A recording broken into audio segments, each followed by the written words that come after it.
కూటమి ప్రభుత్వం అధికారంలోకి వచ్చిన తర్వాత ముఖ్యమంత్రి చంద్రబాబు మొట్టమొదటి విజిట్‌ని పోలవరం ప్రాజెక్ట్ మీద పెట్టుకున్నారు. అంటే కూటమి ప్రభుత్వం పోలవరం ప్రాజెక్టుకు ఏ మేరకు ప్రాధాన్యత ఇస్తుందో అర్థమవుతోంది. ఈ నేపథ్యంలో ఇప్పటికే ఆయన 2 సార్లు పోలవరం ప్రాజెక్టులో పర్యటించి పనుల పురోగతిను పరిశీలించారు. ఈరోజు మూడవసారి అంటే కూటమి ప్రభుత్వం అధికారంలోకి వచ్చిన తర్వాత ముఖ్యమంత్రి చంద్రబాబు మూడోసారి పోలవరం ప్రాజెక్టును సందర్శించారు. ప్రస్తుతం మనం పోలవరం ప్రాజెక్టు ఏదైతే పోలవరం ప్రాజెక్టు ఉందో ప్రధానంగా ఉన్నటువంటి స్పిల్‌వే దగ్గర ఉన్నాం. ఒకసారి మీరు విజువల్స్‌లో చూడొచ్చు.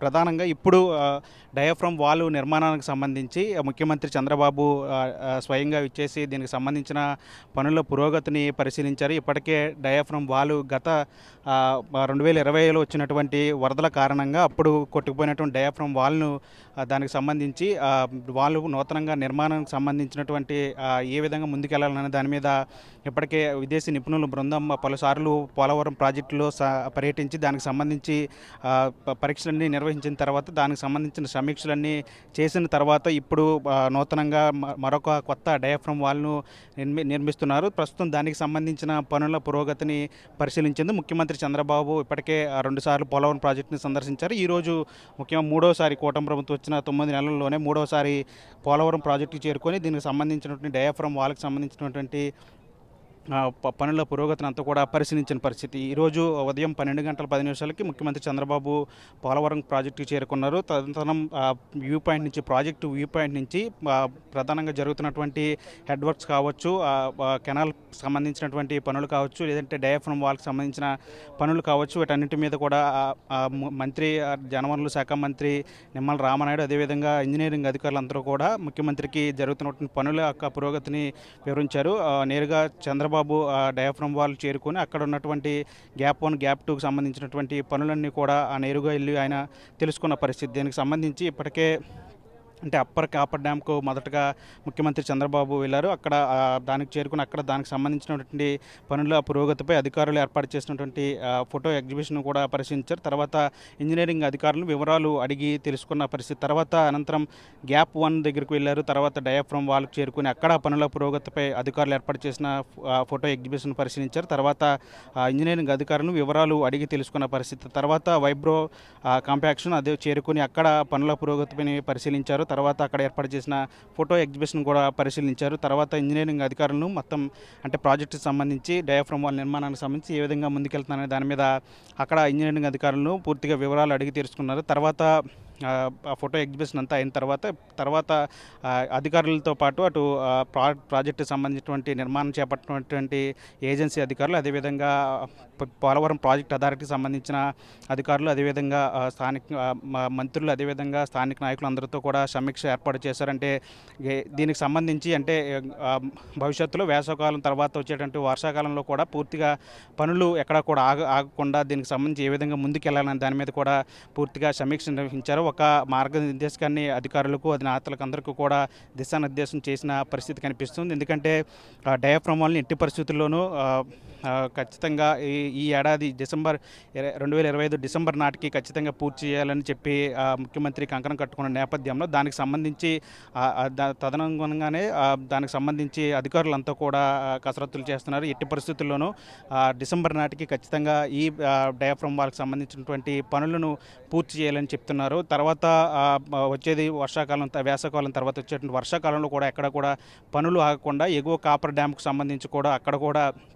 సీపేజ్ వాటర్ని పూర్తిగా కట్టడి చేసే విధంగా దానికి సంబంధించిన పనులు కూడా వేగవంతం చేయాలని చెప్పారు. ఎక్కడా కూడా పనులు ఎట్టి పరిస్థితుల్లోనూ ఆగటానికి వీల్లేదు. ఖచ్చితంగా చెప్పిన సమయానికే ఈ ప్రాజెక్టును పూర్తి చేసి జాతికి అంకితం చేయాలని ముఖ్యమంత్రి చంద్రబాబు కూడా వ్యాఖ్యలు చేసిన నేపథ్యంలో దానికి సంబంధించి అధికారులంతా కూడా పూర్తిగా కసరత్తులు చేస్తున్న పరిస్థితి కనిపిస్తుంది. తర్వాత దీంతో పాటు అంటే పోలవరం ప్రాజెక్టుకి సంబంధించి ఏ విధంగా అయితే ప్రాజెక్టు ఎంత ముఖ్యమో దేశానికి, అదేవిధంగా ప్రాజెక్టు కోసం త్యాగాలు చేసినటువంటి నిర్వాసితుల వాళ్ళ కుటుంబాలను కూడా ఆదుకోవాల్సిన బాధ్యత ప్రభుత్వానికి ఉందని చెప్పిన నేపథ్యంలో నిర్వాసితులతో కూడా ఆయన నేరుగా ముఖాముఖి మాట్లాడారు. వాళ్ళ సమస్యలను కూడా అడిగి తెలుసుకున్నారు. వారికి సంబంధించి ఆర్ఆర్ ప్యాకేజీ కావచ్చు, లేదంటే పునరావాసానికి సంబంధించినటువంటి రీహాబిటేషన్కి సంబంధించినటువంటి సమస్యలు కావచ్చు, అన్నీ కూడా అడిగి తెలుసుకున్నారు. వాటికి సంబంధించి పూర్తిగా కసరత్తు చేసి అధికారులతో చర్చించిన తర్వాత నిర్వాసితులందరికీ కూడా న్యాయం చేస్తామని చెప్పారు. ఏదైతే ప్రాజెక్టు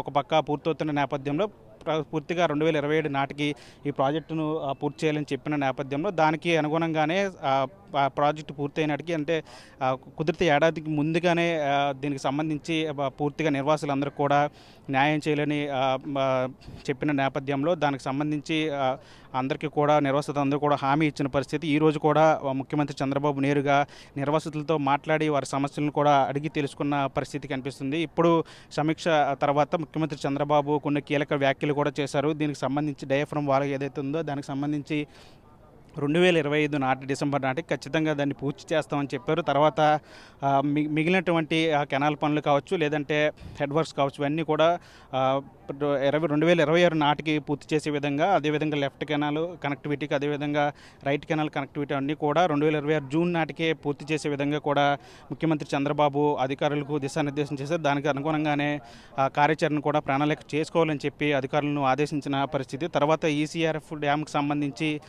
ఫేజ్ 2, ఫేజ్ 1, ఫేజ్ 2కి సంబంధించి ప్రధానంగా ఈసీఆర్ఎఫ్ డ్యామ్ మెయిన్ డ్యామ్కి సంబంధించి దాన్ని 2027 డిసెంబర్ నాటికి పూర్తి చేసే విధంగా కూడా చర్యలు చేపట్టాలని చెప్పారు. దానికంటే ముందే అంటే అన్నీ కుదిరితే కనుక జూన్ నాటికే 2027 జూన్ నాటికే ప్రాజెక్టును అంతా కూడా పూర్తి చేసి జాతికి అంకితం చేయాలని చెప్పారు. ఎందుకంటే వచ్చే పుష్కరాల నాటికి పూర్తిగా ఈ ప్రాజెక్టు కనుక పూర్తి అయితే కనుక ఖచ్చితంగా ఇది చాలా లాభదాయకం అవుతుందని చెప్పి సీఎం కూడా భావిస్తున్న నేపథ్యంలో 2027 నాటికే దీన్ని పూర్తి చేయాలని చెప్తున్నారు. అదేవిధంగా R&R కాలనీలకు సంబంధించి ఇంకా ఎక్కడైతే నిర్వాసితులకు సంబంధించి ఇంకా 49 కాలనీలు ఇంకా నిర్మించాల్సి ఉందని చెప్పారు. దానికి సంబంధించి కార్యాచరణ కూడా చేస్తున్నారు.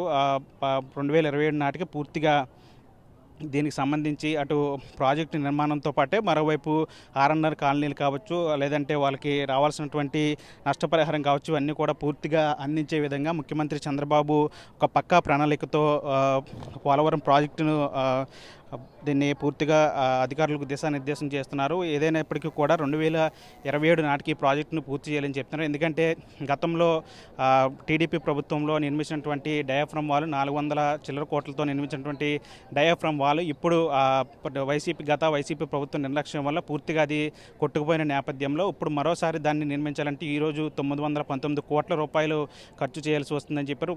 కేవలం వైసీపీ చేసినటువంటి నిర్లక్ష్య ధోరణి వల్లే పూర్తిగా పోలవరం ప్రాజెక్టు అంతా కూడా గాడి తప్పిన నేపథ్యంలో ఇప్పుడు దాన్ని మళ్ళీ పట్టాలు ఎక్కించాలంటే పోలవరం ప్రాజెక్టును పూర్తి చేసి జాతికి అంకితం చేయాలంటే ఖచ్చితంగా కేంద్రం సహకారం కూడా పూర్తిగా ఉండాలని చెప్తున్నారు. దానికి సంబంధించి ఇప్పటికే కేంద్రం నుంచి కూడా అనుకున్నట్టుగానే నిధులు వస్తున్న నేపథ్యంలో ఇప్పుడు పోలవరం ప్రాజెక్టుకు సంబంధించి ఎట్టి పరిస్థితుల్లోనూ దీన్ని 2027 నాటికి పూర్తి చేసి జాతికి అంకితం చేసే విధంగా కూడా చంద్రబాబు కార్యాచరణ చేస్తున్నారు. చూడాలి మరి 2027 నాటికి ప్రాజెక్టు ఎంత మేరకు పూర్తవుతుంది అనేది కూడా ఒక తెలియాల్సిన అంశం. మరొకవైపు నిర్వాసులకు సంబంధించినటువంటి ఆ సమస్యను కూడా ప్రాజెక్టుతో పాటే 2027 నాటికి కూడా వాళ్ళకి కూడా పూర్తిగా న్యాయం చేసే విధంగా కూడా కార్యాచరణ చేస్తామని చెప్పి ముఖ్యమంత్రి చంద్రబాబు చెప్తున్న పరిస్థితి. విజయ్ చంటితో మన టీవీ పోలవరం నుంచి.